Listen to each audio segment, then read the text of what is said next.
जय हिंद दोस्तों, अब ईसीएचएस से पीछा छूटेगा। अब सेना बनाने जा रही है वेटरन हॉस्पिटल। जैसा कि आपने देखा होगा, इनपैनल्ड हॉस्पिटल में इतनी सारी समस्या हो रही हैं, पारदर्शिता बिल्कुल नहीं है, भ्रष्टाचार हो रहा है, घोटाला हो रहा है, लोग सैनिकों के इलाज के नाम पर फर्जीवाड़ा हो रहा है, लाखों करोड़ रुपए हमारी भारतीय सेना को चूना लगाया जा रहा है। लेकिन ये जबरदस्त खुशखबरी मैं आपके सामने रख रहा हूं कि सेना बनाएगी 20 वेटरन अस्पताल।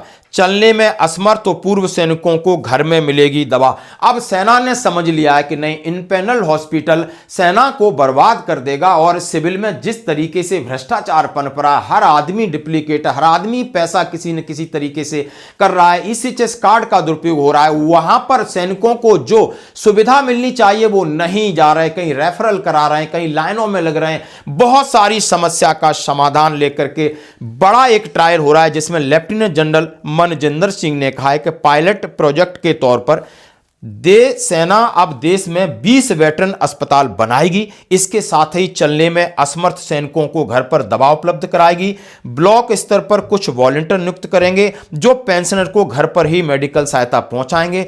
मनजिंदर सिंह ने शनिवार को आर्मी कैंट में आयोजित पूर्व सैनिकों की रैली में कहा, और उन्होंने कहा वहां पर लगभग आधा स्टेट के लोग वहां पर पहुंचे थे। यानी उन्होंने सीधा सीधा कहा है कि पूर्व सैनिक टेंशन न लें, चिंता न करें, यदि आपको स्पर्श प्लेटफॉर्म मिला है, वहां जितनी दिक्कतें हो रही वो हम दूर करेंगे, पेंशन की दिक्कत दूर करेंगे, सीएसडी की दिक्कत दूर करेंगे, और सबसे बड़ी है इलाज की दिक्कत। और उन्होंने सीधा सीधा कहा है कि अब निजी अस्पतालों को पैनल पर लिया हुआ, यानी अभी तक जो सेना ने निजी अस्पतालों को पैनल पर लिया हुआ है, अगर सेना खुद के अस्पताल बनाना चाहती है, यह प्रोजेक्ट सफल होता है तो ईसीएचएस का पूरा सिस्टम बदल जाएगा।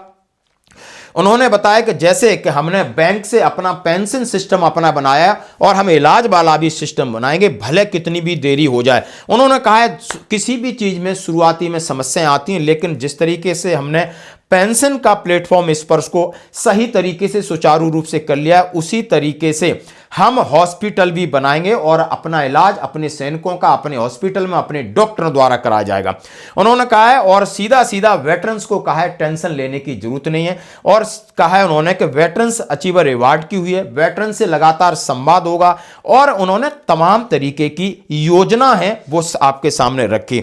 उन्होंने कहा है, साथ ही कहा है कि यदि किसी का पति ड्यूटी के दौरान शहीद होता है तो अब बेटा बेटी को भी सेना में मौका मिलेगा। जैसा कि आपने देखा होगा कि कोई जवान एक्सपायर्ड हो जाता है, उसकी बीवी उस काबिल है तो वो अफसर भी बन रही है। तो उन्होंने किसी भी प्रकार की, जितना बड़ा सेमिनार था आप देख सकते हो, वहां पर लेफ्टिनेंट जनरल साहब ने यही कही कि नहीं, जैसे हम बहुत सारी चीजों में सुधार कर रहे हैं पूर्व सैनिकों के लिए, आपकी पेंशन संबंधी समस्या हो उनके लिए हो, कैंटीन की समस्या हो या स्पर्श की समस्या हो, इससे आपको जल्दी निजात मिलेगी। धन्यवाद।